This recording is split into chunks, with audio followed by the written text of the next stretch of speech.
is how the hangout zone, the community area, is supposed to look.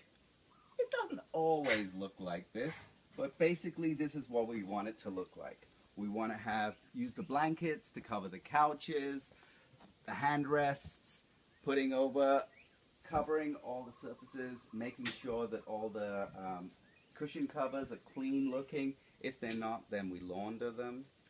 The ground, we sweep the ground or vacuum it, and basically plop up the cushions and everything like that to make it look nice and attractive. Down here, this area right now, for instance, is dirty. We have a cushion here that someone's been standing on when they're at the stereo, and what they do is they put their dirty feet on it, and it causes that. So here is where we have all the sheets. Over here is where we have the sheets as well, king size, queen size sheets, and part of the shift again is organizing the sheets and making sure that looks harmonious. Here we have the first aid section. The organizing of this as a cleaner is basically that. You're picking up after and organizing things, art supplies and art supplies, musical instruments, setting up the library so it looks a bit presentable. And in here, this area here is an area that you could vacuum in. And that's a really good one. This is something that's very unique to our community. Many hostels and communities often have a problem with the storage of people's stuff in fridges. What we did is we devised a system to organize and assign spaces. These are all little magnets, and basically we move them around and then we put a piece of paper to denote whose space it is. So for instance, Jake, orange, over there, it's third shelf down to the left. Look inside and you see his stuff is down there to the left. By allowing everyone to have their particular spot, it gives us accountability. We know whose food is where, and we have 2 fridges for the community. And yeah, it allows for easy cleaning and maintenance. When someone checks out and leaves, we know exactly which space to empty.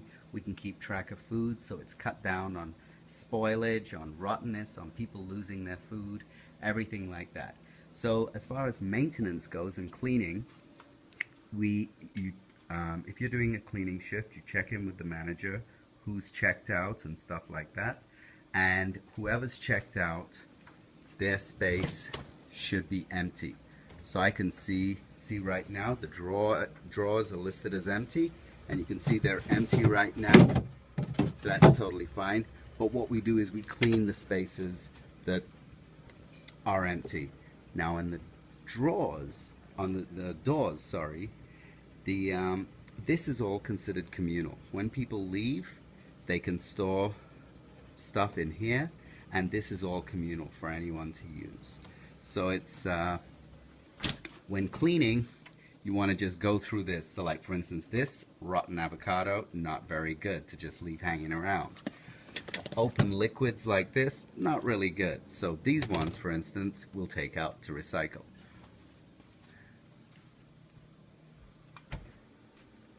As you can see, got it all nicely set up there as well. Now, same thing for the dry food storage.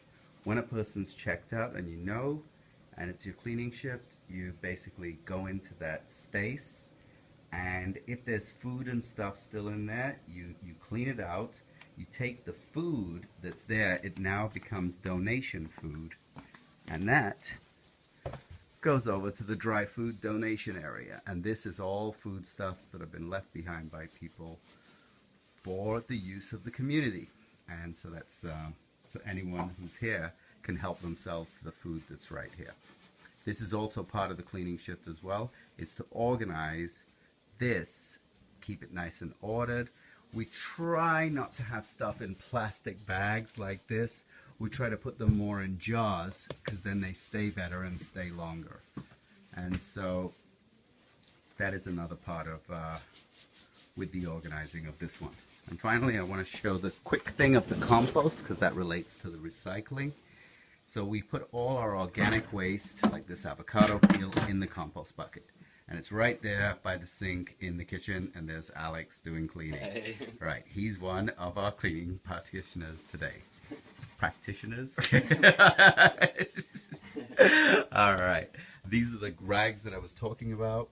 That we use rags for our cleaning, not paper towels. It just makes too much mess and adds an extra expense.